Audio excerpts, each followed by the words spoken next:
The Game of Life aims to teach children aged 8 and above about life through a board game that simulates real life. The aim of the game is to reach the end of the board first with the most money. The game encourages children to believe their core values should be to attain as much money as possible. Thus, this reinforces a categorically deontological perspective on life. To win, you need to have the most money, and implies that your level of success is directly correlated with your financial situation. This mentality is proven to have negative psychological results. The saying, "money can't buy happiness," has been scientifically proven. A team at the University of Buffalo have proved that consequences of financially contingent self-worth can lead individuals to experience more stress and anxiety and feel less autonomy.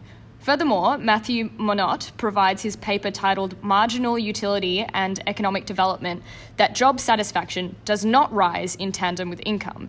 In fact, after a certain point, a higher income won't bring more happiness or life satisfaction. So how can this situation be improved? There is an opportunity in tailoring this game to promote values that are psychologically proven to be beneficial, such as, it's not the destination, but rather the journey. Our game redesign decisions reflect the ethical problems we've identified. While making important changes, we endeavoured to keep the game's original style and major themes. The original game follows a narrative path, marked by major milestones and choices. We retained this element of the game. We've also kept the game's visual style consistent in the redesign, for example, keeping the spinning wheel instead of dice. Our key changes focus on one central problem we identified in the original game: the message to children that money is the only measure of success that really matters. Instead, rather than replacing money as a success measure, we've redesigned the gameplay to centre around creativity. Players must create a narrative. The winning narrative scores the most points from fellow players. This means that the game's success metric is entirely based on social interaction between peers. How does this work? Just like in the original game, the board vaguely follows the timeline of human life. In our game, there are 3 zones: youth, middle age, and old age. Each zone has a roadblock. When you reach this roadblock, you must draw a card from a deck. Each card contains a different milestone from that zone. Unlike the original game, we've chosen to present these milestones as open-ended and place the onus of choosing specifics on the players themselves.